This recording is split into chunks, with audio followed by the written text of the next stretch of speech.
Muy buenas tardes a todos. Tenemos aquí con nosotros a Lorenzo Amor, presidente de ATA, de la Federación Nacional de Autónomos de España, y vicepresidente de la COE, a quien saludo en estos momentos. Buenas tardes, don Lorenzo, ¿qué tal está? ¿Qué tal? Buenas tardes. Bueno, encantado de que esté aquí con nosotros en Estilla Digital y agradecerle su presencia en esta entrevista. Entonces, me gustaría realizarle la primera pregunta, y bueno, más importante ahora mismo, yo creo que para el tema de autónomos, en relación a los ERTE que están negociando tanto los sindicatos como la COE con el gobierno, ¿cómo valora la posibilidad en este caso de que se amplíe más allá del 30 de septiembre para lo que es el turismo, pero no se amplíe para otros sectores? Bueno, nosotros confiamos en llegar a un acuerdo con el gobierno y que evidentemente la cordura reine, ¿no? Y cuando digo la cordura es que en estos momentos no se puede dejar a muchas empresas, a muchos autónomos que están viviendo una situación dramática, que muchos de ellos no pertenecen a sectores como el turismo y que no han podido reabrir o no tienen actividad ninguna. O sea, plantear que una pirotecnia, que no hay fuegos artificiales, plantear que una fábrica de trajes de novia o de trajes de comunión, o plantear que una cerería, mientras que no haya Semana Santa y no se venda lo que es vela y cera, ¿no? No tenga los ERTE, sería dejar en la cuneta a mucha gente. Pero esto, además, plantearlo en una situación donde la hostelería, donde el sector del comercio, donde otros sectores como el transporte lo está pasando mal, pues creo que es un error, ¿no? Y por eso espero que el gobierno haga como han hecho los alemanes, ¿no? Plantear una prórroga de los ERTE, mientras más lejos mejor.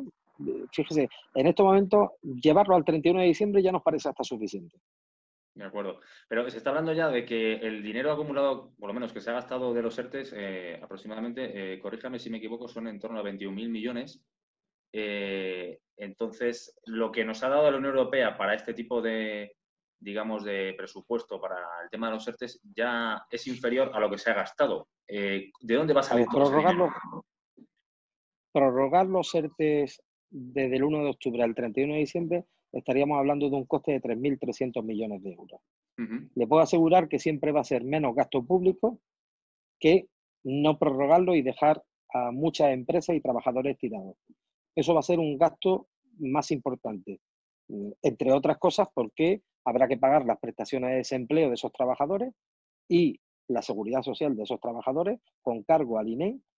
Y por otro lado también habrá que tener en cuenta que la recaudación bajaría porque muchas empresas no van a poder soportarlo y por tanto van a verse abocadas al cierre. Si no se prorrogan, se va a producir un ERE silencioso, de esos que no ocupan portadas de periódicos ni abren telediarios, me refiero a esas grandes empresas, sino va a ser un ERE silencioso de miles de pequeñas empresas y autónomos que va a mandar a muchos trabajadores desgraciadamente al paro y abocar al cierre de muchas pequeñas empresas y muchos autónomos. Claro, lo entiendo. Las empresas y los autónomos que han podido sobrevivir, digamos, a lo que era la época del estado de alarma, ¿cómo les está afectando o cómo están intentando de alguna manera salir a flote ahora en el segundo rebrote que estamos viviendo en España? Pues es complicado, ¿no? Porque si bien en junio estábamos hablando de unos momentos donde había un poquito de optimismo, se estaba empezando a reactivar todo el sector empresarial, a recuperar a trabajadores que estaban en ERTE, incluso la primera quincena de julio, pero hemos visto un cambio de tendencia, ¿no? Cambio de tendencia que lo hemos visto en agosto y que se ha acrecentado en el mes de septiembre. Esto, si le añadimos a esos rebrotes que ha habido, a esas nuevas medidas o restricciones sanitarias, pues están provocando que nuestra economía esté quedándose atrás con lo que está ocurriendo en otros países de la Unión Europea. Pero si además añadimos que prácticamente en casi una veintena de provincias hay restricciones sanitarias, pues eso lleva a que la situación no sea preocupante, ¿no?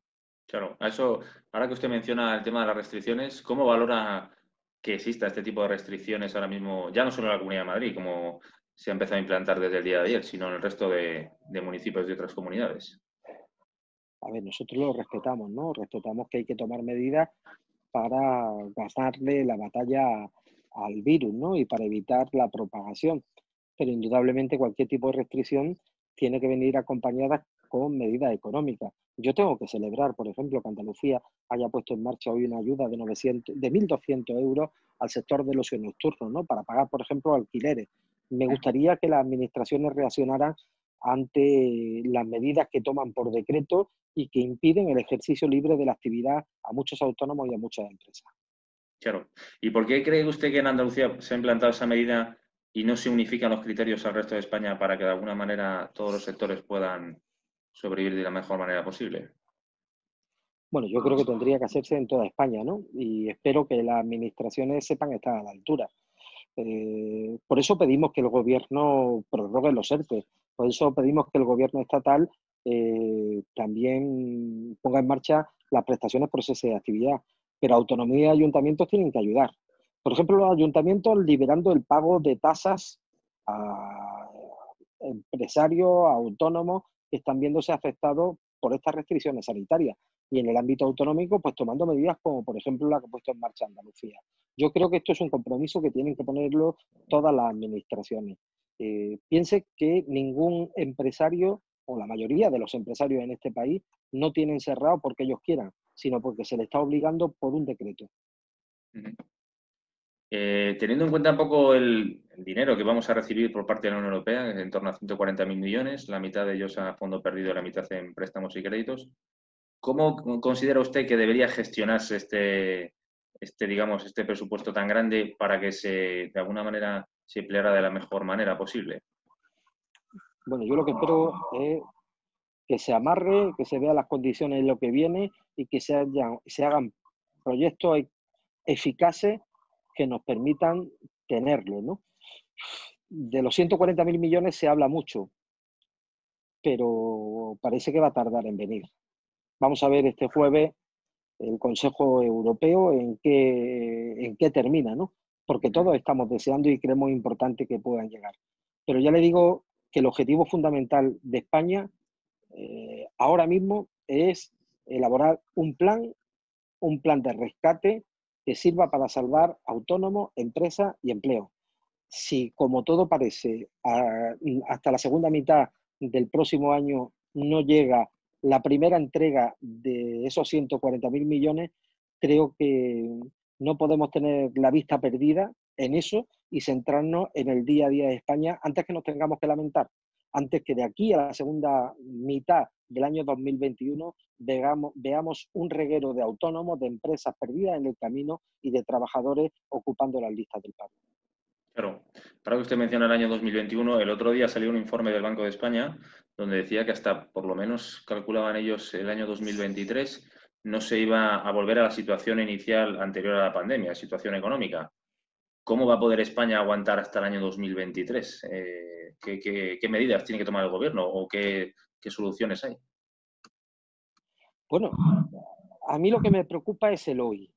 Uh-huh. O sea, mire, en estos momentos plantearle a un empresario, a un autónomo, hablarle de sostenibilidad, de economía verde, cuando no llega a final de mes, es complicado. Yo creo que tenemos que pensar en el día a día, en el mañana y también en las reformas estructurales. Yo creo que hay que hacer en este país reformas estructurales porque las necesita. La reforma de pensiones, la reforma de nuestro sistema energético, pero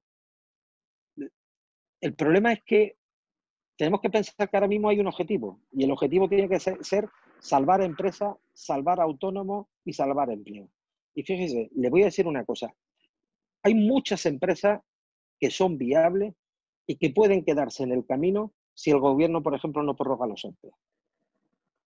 Ya. Yo conozco empresas que hasta el mes de febrero tenían toda la producción de trajes de novia y de comunión vendida y sin embargo en estos momentos no han vendido un solo traje de comunión, un solo traje de novia para la temporada del año que viene. Es un problema.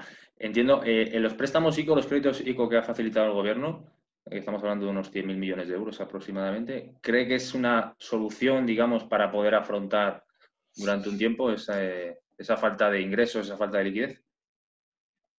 Bueno, el hecho de que 800.000 autónomos y pequeñas empresas hayan accedido a las líneas de crédito ICO, creo que es una buena noticia, que además que es un colchón importante. El problema es que ese, esto hay que devolverlo Sí, sí, claro.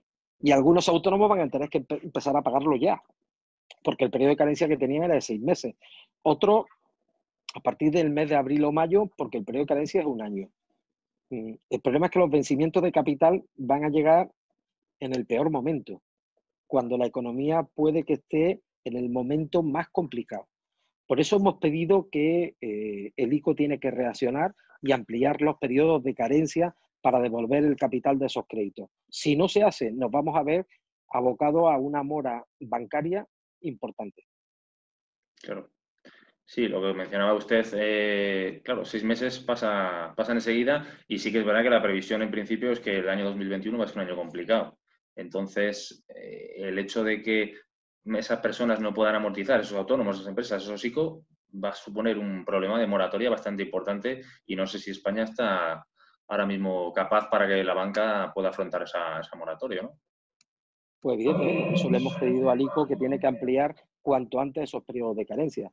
Si no, vuelvo a insistir, vamos a ver muchos autónomos en mora y también que se amplíe o que suba lo que es el índice de mora que tienen las entidades financieras.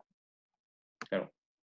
En el tema de las cotizaciones de autónomos, el ministro de la Seguridad Social, José Luis Escrivá, está negociando la posibilidad de realmente de que los autónomos coticen en función de sus ingresos. Entonces, porque Bueno, sí que es verdad. Sí, sí, dígame. esto se lleva hablando muchos años, ¿no? El problema es que poner esto en práctica es complicado, ¿no? Y es complicado porque la heterogeneidad que tienen los autónomos es compleja, ¿no? 1 de cada 3 autónomos es un autónomo societario, no tiene ingresos, los ingresos son de la sociedad. Hay unos 300.000 autónomos que son nuevos cada año. No sabemos cuánto va a ingresar.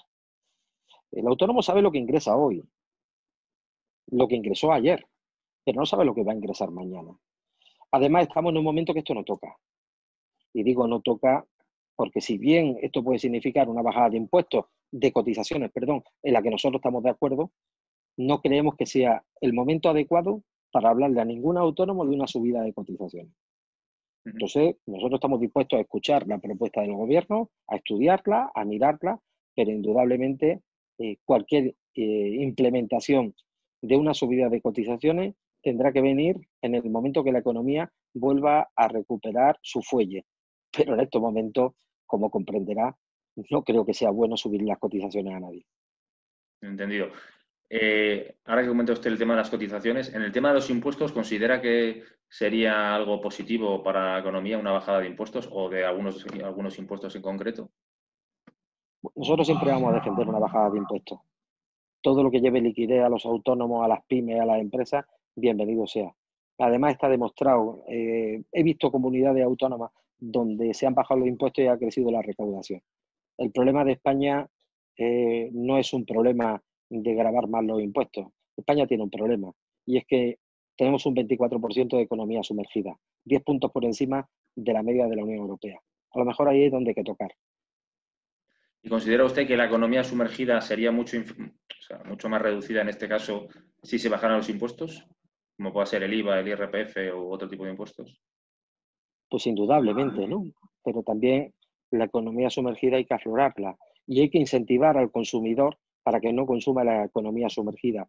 Creo que en estos momentos el gobierno tendría que implementar y poner en marcha incentivos fiscales a las familias, por ejemplo, entre otras cosas, por reparación en viviendas, pintura, compra de mobiliario, compra de material informático. Eso ayudaría mucho a aflorar mucha economía sumergida. Pero miren, en España hay muchos alquileres que no se declaran. En España hay mucho IVA que no se declara.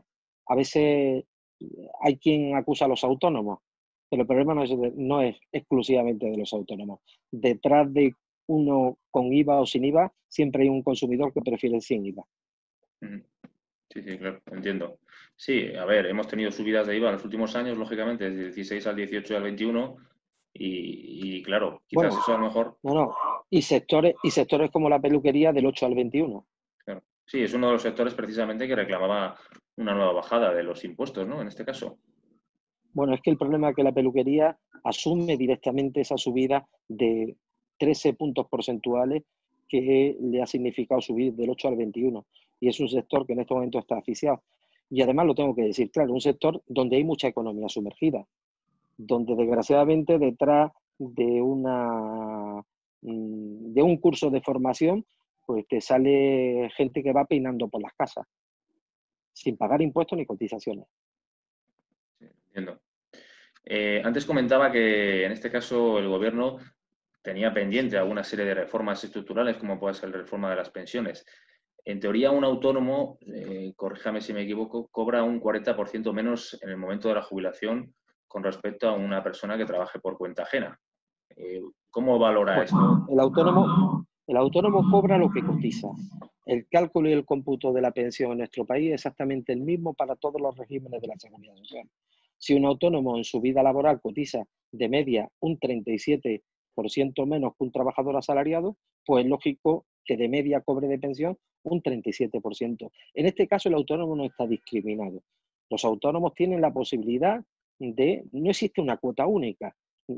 Hasta el 30 de septiembre, cualquier autónomo tiene la posibilidad de cambiar su base de cotización y subirla o bajarla, con un mínimo, que son 944, y un tope, que es la base máxima. Depende del autónomo. Y bueno, nosotros defendemos que el autónomo adecue su cotización a su ingreso de forma voluntaria en el momento que quiera. Creo que es importante, ¿no? De acuerdo. Y por último, quería preguntarle, bueno, ¿qué mensaje daría lo que es al gobierno en general con el fin de alguna manera, se sienta representado todo el colectivo de autónomos y qué le pediría pues, para salir lo antes posible de esta crisis económica y social que tenemos en estos momentos? Pues los autónomos no somos el problema, somos la solución. El primer colectivo que empieza a crecer y a tirar del carro en la anterior crisis que vivimos entre el año 2008 y prácticamente 2014 fue el colectivo de autónomos. Fuimos la solución ahí, donde empezamos a generar empleo. Y le trasladamos al gobierno que los autónomos son la solución. Y por eso hay que apoyarlos. Creo fundamental, y lo he dicho antes, que hay que tomar medidas, que es necesario un plan de rescate para los autónomos, las empresas y el empleo, y que no nos debemos dejar llevar por palabras vacuas, sino en la realidad. En estos momentos es una falacia decir que hay un crecimiento robusto. En estos momentos en España hay 2 millones de autónomos que su actividad ha caído por encima del 60% este año. Estamos hablando de 2 de cada 3 autónomos en nuestro país. Y o se ayuda o podemos arrepentirnos de perder gran parte del tejido empresarial que hemos conseguido recuperar entre el año 2012 y el año 2019. Muy bien, don Lorenzo. Pues le agradezco que Oye, haya respondido a las pues, preguntas de Estia Digital y esperemos que por el bien de todos y la economía en general esto mejore lo antes posible. pues muchas gracias. Bueno, muchas gracias a usted. Buenas tardes. Un saludo, gracias. Igualmente.